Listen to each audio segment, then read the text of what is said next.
kita punya tema yang dalam banget, tapi bakal kita bahas dengan kayak yang santai aja tentang Islam sebagai pedoman hidup manusia, mulai dari dasar agama, ilmu, pengetahuan, sampai ke tasawuf. Iya, jadi kita nggak cuma ngobrol soal ibadah aja, tapi juga gimana Islam itu menyentuh seluruh sisi kehidupan manusia, akal, hati, dan juga perilaku. Benar. Dan yang menarik, Islam tuh nggak anti ilmu pengetahuan, malah justru mendorong manusia buat berpikir dan belajar. Nah, kita bakal bahas semuanya pelan-pelan lewat 7 bagian utama. Yuk, langsung aja kita mulai. Oke, dari yang pertama kita ada agama dan dimensinya sebagai pedoman hidup manusia. Aulia, kalau kita ngomong-ngomong agama sebagai pedoman hidup, sebenarnya maksudnya kayak gimana sih? Jadi gini Fadli, agama itu bukan cuma kumpulan aturan atau ritual, tapi panduan menyeluruh buat manusia yang ngasih Allah supaya hidup kita punya makna, bukan sekedar rutinitas. Ya kayak GPS gitu ya. Iya bener banget. Kalau nggak ada panduan, kita bisa nyasar dalam hidup dong. Bener banget. Persis dalam Islam, agama punya 3 dimensi utama. Yang pertama akidah, yang kedua syariah, dan yang ketiga akhlak. Akidah itu fondasi keyakinan, percaya kepada Allah, malaikat, kitab, rasul, dan juga hari akhir dan takdir. Syariah itu aturan hidup, gimana kita beribadah dan bermasyarakat. Akhlak itu buah dari 2 hal, yaitu perilaku baik yang lahir dari keimanan. Oh, berarti 3 dimensi ini saling terhubung ya. Kalau satu hilang, yang lain nggak sempurna dong. Betul banget. Misalnya, kalau seseorang punya akidah tapi akhlaknya buruk, berarti imannya belum matang. Sebaliknya, akhlak tanpa akidah kita bisa kehilangan hal moral. Wah, kalau dipikir iya juga ya.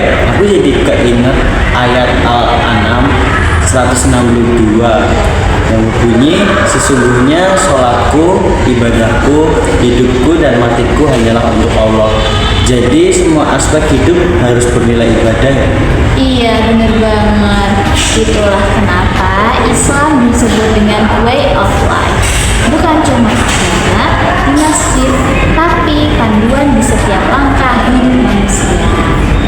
Oke, jadi itu tadi yang dari bab pertama, dan kita langsung masuk ke bab 2, yaitu Islam sebagai ilmu pengetahuan, metode bayani, burhani, dan irfani. Sekarang kita bahas bagian yang sering bikin orang salah paham nih. Islam adalah ilmu pengetahuan. Banyak orang mikir agama itu kaku, nggak ilmiah. Padahal gimana sih sebenarnya Islam memandang ilmu?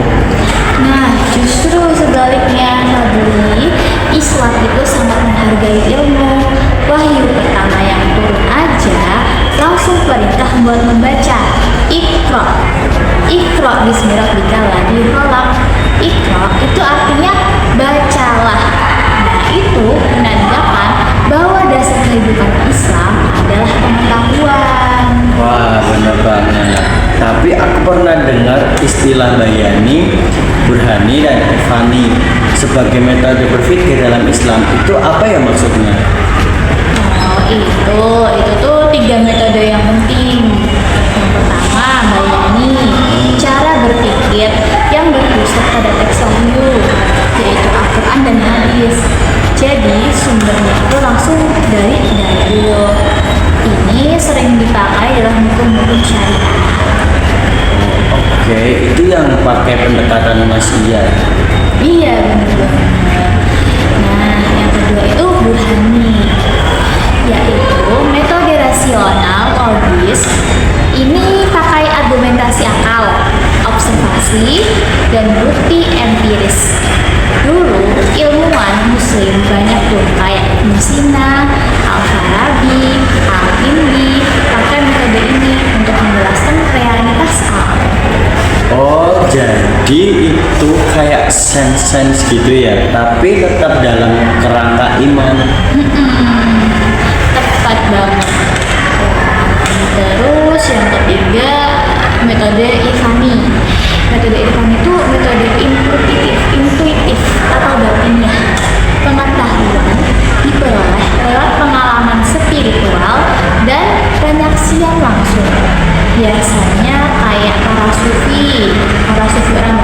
dahulu kala itu yang banyak menggunakannya. Oh, jadi kalau disatukan bayani itu wahyu, burhani itu akal, dan ifani itu hati. Oh, jadi itu ya artinya. Bener banget. Bagus banget. Tiga hal ini melengkapi satu sama lain. Islam enggak menolak akal, tapi juga enggak membiarkan akal berjalan tanpa bimbingan wahyu. Wah, itu keren sih. Jadi Islam tuh bukan cuma agama iman, tapi juga agama ilmu ya.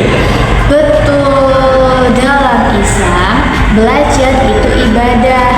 Bahkan Rasulullah Shallallahu Alaihi Wasallam bersabda, menuntut ilmu itu wajib bagi setiap muslim.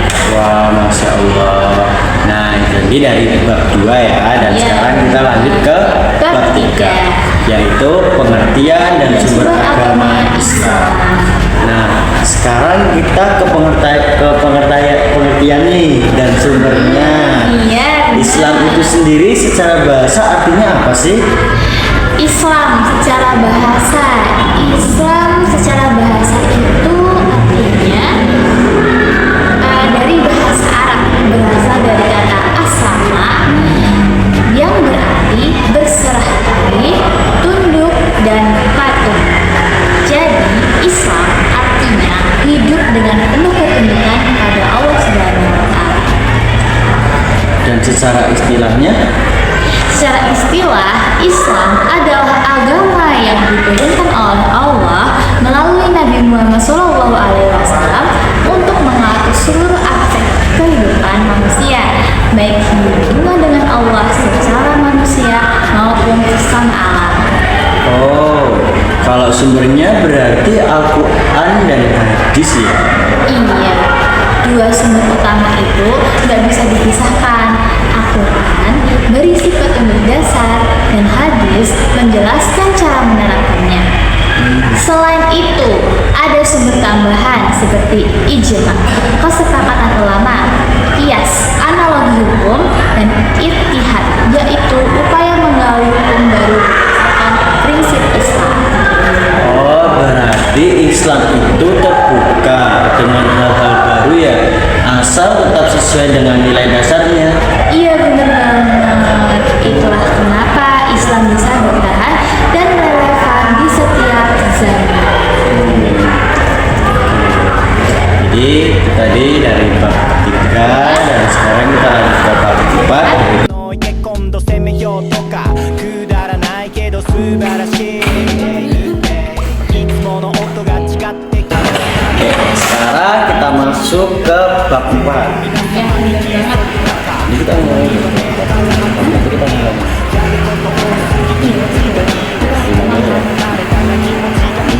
Yaitu ijtihad sebagai sumber ajaran Islam. Nah, tadi kan kamu nyebutin nih ijtihad. Dan aku kan belum tahu ya apa tuh ijtihad. Bisa jelasin lebih dalam nggak, Aulia? Tentu saja boleh. Ijtihad itu dari kata jahada yang artinya bersungguh-sungguh. Dalam konteks Islam, ijtihad berarti usaha sungguh-sungguh menggunakan akal untuk menetapkan hukum atas hal-hal yang baru yang belum ada di zaman tadi, seperti zaman sekarang. Kalau dalam konteks Islam berarti itu usaha sungguh-sungguh, terus menggunakan akal dan juga menetapkan hukum. Itu contohnya seperti apa ya? Contohnya tuh hukum tentang transaksi online, kayak boleh COD enggak atau harus sertifikat gitu. Yang kedua bayi tabung, terus yang ketiga penggunaan AI dalam kehidupan sehari-hari, itu boleh nggak sih sebenarnya? Semua itu nggak ada di zaman Rasul. Jadi ulama beristihad dengan berpegang pada prinsip-prinsip Al-Quran dan juga hadis.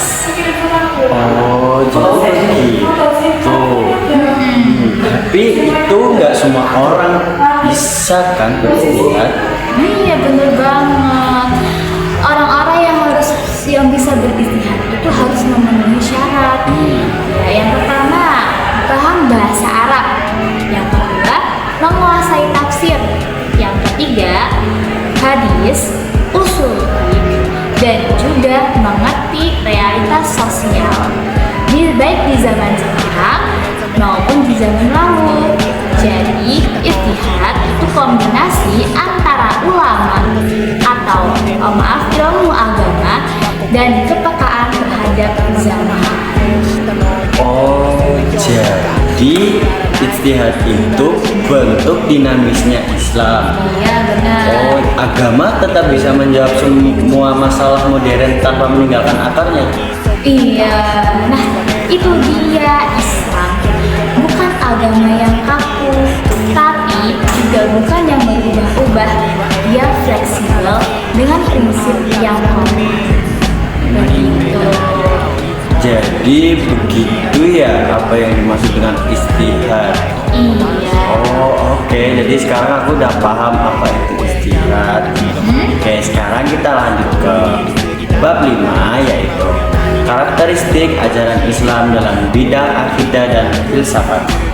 Nah, sekarang kita masuk nih ke bidang akidah dan filsafat. Banyak yang bilang filsafat itu bikin bingung. Tapi aku juga bingung sih. Kalau menurutmu bagaimana?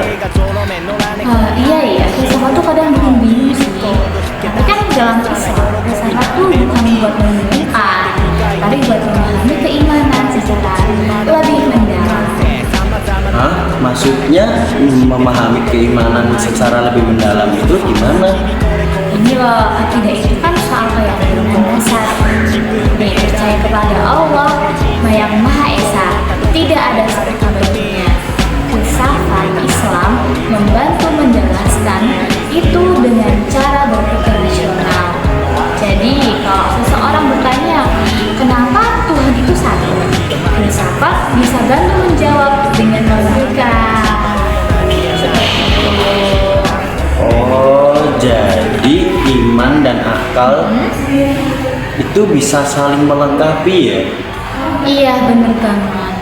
Misalnya tuh, Al-Farabi dan Ibnu Sina mengajarkan bahwa keberadaan Allah itu cukup niscaya. Karena semua yang ada pasti berasal dari sesuatu yang wajib ada, yaitu Tuhan. Wah, keren banget. Jadi filsafat Islam itu tetap berakar pada tauhid. Wow.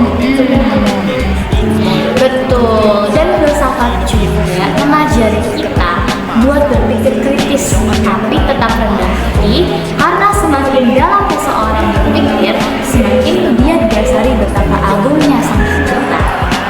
Oh, jadi itu filsafat. Kadang aku pun juga masih bingung sih tentang filsafat ya. Tapi setelah mendengarkan kamu menjelaskan apa itu filsafat, oke, sekarang aku udah tahu lah ya. Jadi nggak sebingung dulu. Ya, sekarang kita lanjut ke bab 6, yaitu karakteristik ajaran Islam dalam bidang ibadah syariah. Oke, sekarang ke hal yang lebih praktis nih. Ibadah, syariah, dan muamalah. Dari 3 hal yang sering kita selalu dengar, tapi kadang belum paham bedanya. Kalau kamu gimana? Tahu gak? Oke, gini. Jadi toh, ibadah itu hubungan langsung manusia dengan Allah, kayak sholat, zakat, puasa, dan haji. Syariah itu aturan hukum Islam secara umum, yaitu mencakup ibadah dan hubungan sosial. Kemudian yang terakhir yaitu muamalah. Muamalah itu cabang dari syariah yang mengatur hubungan manusia dengan manusia. Contohnya tuh seperti jual beli, ekonomi, sosial, politik, dan lain-lain. Oh, berarti besok kalau aku kerja jujur dan niatnya karena Allah, itu juga termasuk ibadah ya? Iya, betul banget. sebenarnya ibadah, asal niatnya benar. Makanya Islam tuh indah banget, nggak memisahkan dunia dan juga akhirat. Oh, dan syariah sendiri bukan buat ngebatasi, tapi buat menjaga manusia dari kerusakannya itu. Betul, syariah itu tuh nggak kayak pagar, bukan penjara loh. Pagar yang melindungi supaya kita nggak jatuh ke jurang dosa. Oh, jadi itu tadi adalah lebih praktis sih emang ibadah syariah dan muamalah yang biasanya sering kita dengar ya. Iya, kamu udah bisa bedain belum? Udah kan? Kalau dari kamu ya benar, oke, udah tahu lah, udah lebih bisa membedakan. Oke. Jadi sekarang kita lanjut ke bab 7, bab terakhir ya teman-teman, yaitu karakteristik ajaran Islam dalam ibadah fikih dan tasawuf. Terakhir nih, udah lama ya kita ya ngobrol dari tadi dan akhirnya kita udah di ujung nih, udah di ujung bab. Terakhir untuk fikih dan tasawuf, dua hal ini sering dianggap beda arah. Padahal gimana sih sebenarnya kenapa si fikih dan tasawuf ini bisa dianggap beda arah? Fikih dan tasawuf. Fikih dan tasawuf itu tuh ibarat dua sisi mata uang. Fikih bicara soal hukum lahiriah, halal, haram, wajib, sunnah, sah dan batal. Tasawuf bicara soal batiniah, kayak keikhlasan, kesabaran, dan kerendahan hati. Oh, jadi kalau cuma fikih tanpa tasawuf bisa kering dong. Bisa banget.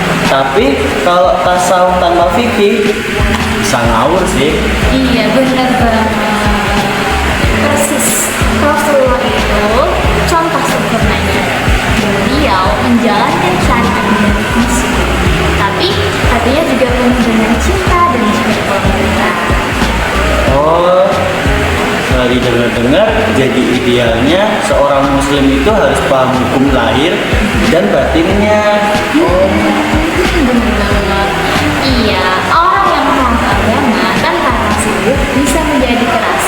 Sementara orang yang cuma tasawuf tanpa fikih bisa kehilangan arah.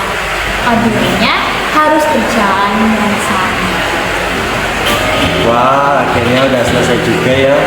Jadi Iya.